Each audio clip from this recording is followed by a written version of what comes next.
Alright guys, welcome back to shop. As I'm sitting here baking in the heat, I see this on a lot of forums, a lot of posts.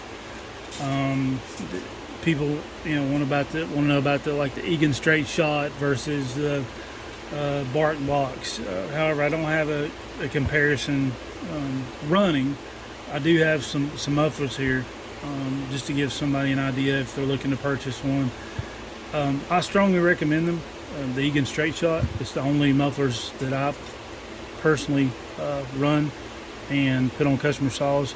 Of course, if they buy their own muffler cover, then I'll install it. But they generally come back and swap it for an Egan straight shot. So anyway, this is a 500i stock cover. Just in case anybody's ever seen one or wants to see one that hadn't. 500i. This is a bark box for a 500i. Some things I want you to take note of as we're going through this is just pay close attention. The inlets and outlets, the thickness of the steel. This is one of the main things. This one has the bark box has the internal kind of deflector, the opening size. As you can see there, it's really not that much for a big saw. This one's for a 500. This one's been buffed out. Actually, this one was traded for a Egan straight shot. Customer said he hated it, run like crap, and he asked if there's any other options, and I said, why, yes. So he's running Egan, and we put Jason's products on every saw he's got, and it's about 12 or so now. Anyway, also another one is the welds. This is what a lot of people refer to as a fusion weld, which means there's little to no, doesn't look like, I'm not a metallurgist, but looks like there's no metal in here. Basically, it's this piece fused to this piece, no actual filler metal put in, which makes a weaker weld, in addition to the thickness of the steel. The filter, or the screen, spark screen on the bark box, or at least this iteration, is welded on. So if this ever goes out, burns out, rusts, whatever, I think it's stainless, it probably won't rust, but if it's ever bad and needs to be swapped out, you're going to have to bust these tacks loose to replace it. So anyway, so this is a bark box. Next in line is we have, I think this is for a 661. This is an Egan straight shot with the deflector. I think this is an add-on. I think it's like, at the time, I think it's like $6. And if those are worried about their case getting hot, this deflects it out. So another thing, notice here, the thickness of the metal around here, really thick. There's a significant amount of metal in the welds. The welds are thicker. Also, these Allens here go to the back side, but you have a replaceable screen. So that's one of the big things is, to me, is I like stuff that's serviceable. Not only that, I mean, the thickness and to build these things, they're significantly more heavier. So we'll do a side by side for those of you who want to see the thickness. So bark box, Egan straight shot. So you'll see the significant amount of difference in the two. The fit and finish of these things are awesome. Both of them, the external, I will say, on the bark box is cut nice, probably with a laser jet, maybe even a water jet, not sure. It has their little logo there if you're interested in that. But anyway, straight shot, bark box. There again, going back to serviceability, guys. If you service your saws like you should, and you should, because then they'll last you and won't cost you a lot of money in the long run, that's part of service. Now you can burn these screens out, get a torch and burn them out, and get a little wire brush and brush them off. But if it ever gets to the point where it's bad, you need to replace it. And these mufflers, Egan's for sure, will outlast most chainsaws. So as long as they're still making this particular model that you buy one for, you can essentially take it off when that saw's worn out and put it on another one. I think this one was that may, let's see, I can't remember what that may have been a 661. I can't remember, a 660. Here's another one. This is another Egan saw, Egan muffler. There again, you see the welds, very thick, very robust. Thickness of the metal. You got your two Allens. Two Allens. That takes off your string, so you can replace it. And these parts are very cheap to replace. He sells them on his website. This one does not have the extra deflector added, but like I said, that's an add-on feature. You take this Allen out, put it in, it locks up against this little edge, tighten it down with some Loctite, or I put Loctite on just to be on the safe side, and you're ready to rock and roll. So, you know, that I didn't run these, you know, this is not a run comparison, but just as a fit and finish and feel, these both are Egan. This is the bark box. So if you see, the weight's significantly heavier from the Egan to the bark box. So both out of stainless, but just, if you can see the thickness, I mean, it's nearly double, which equates into durability, long-term usage, and less warping. Not sure this is thin enough to warp, but I mean, this one's got a little time on it. You see that little bow right there, or to me, I can, with the naked eye here, from there to there, it looks like a little bow. This, however, it's not going to bow. If this bows, that means you dropped it out of a tree, or you ran over it with something, and it ain't gonna matter. So anyway, that's my 2 cents. There again, they're dyno proven. Jason's a super good guy. Not to say that Gordy's not. I never met him. I don't know.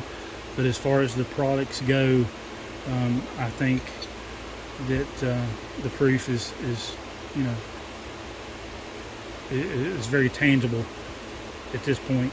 And I run just Jason's products. You know, I would be doing my customers, as a builder, I'd be doing my customers a disservice if I didn't provide them with the best possible products that I could buy. I can build mufflers, but honestly, I can't build a muffler of this quality out of this material, being stainless, for what he sells them for. It's just, you just can't do it. Anyway, so that's the muffler covers for the bigger saws. Here is my bag of pipes. I do a lot of 2511s. This is a pipe for a 20, well, I only got 2 left, I'm going to have to order some more. 2511. Nice unit there again, welded. Seems to be just steel, it's not stainless. But nevertheless, it's welded. The flange on it's very thick. Comes with screws. You know, nice package. They run really well. I've got some videos on YouTube where they both stock and built running this pipe. There's a small box of my takeoffs, 2511s. This was brand new saw that I took and just built.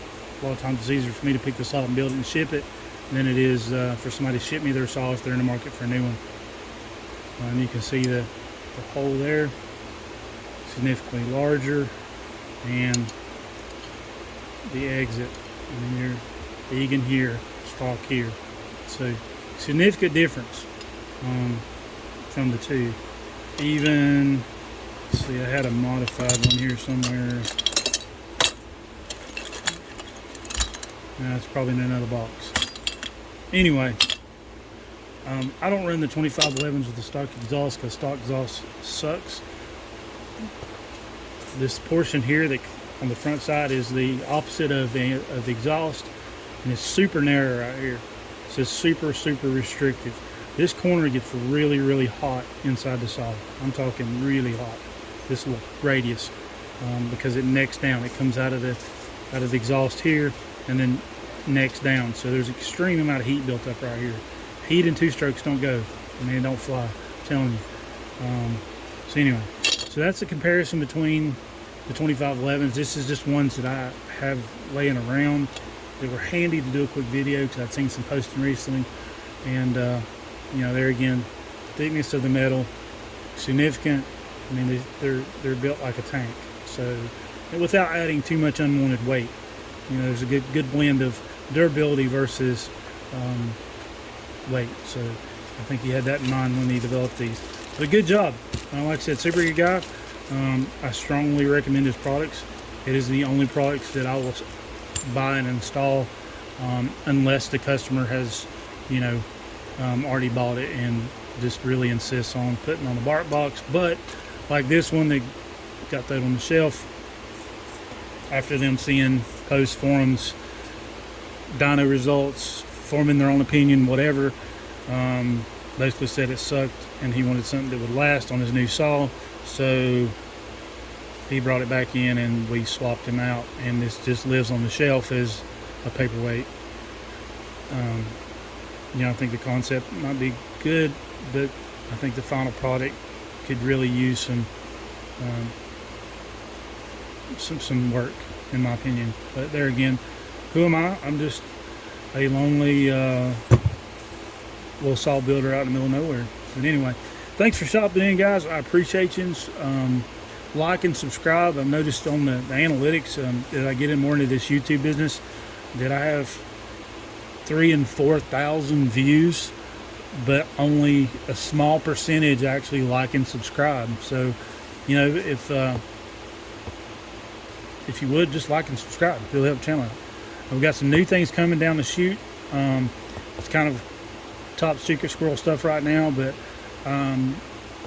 very soon I'm gonna have a way to, without a doubt, prove or disprove performance. Put it that way. A scientific way, not some guy standing there revving his saw where it's me or someone else saying, yeah, this thing runs better. We'll actually have some proof in the pudding, so to speak.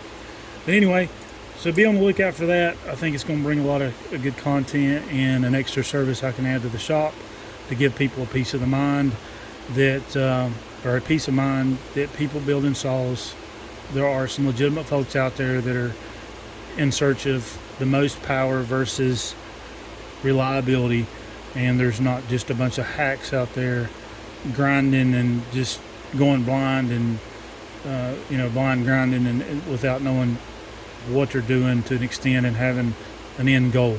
Can you make a saw fast? Yeah, most people probably could, very easy. Can you make it reliable?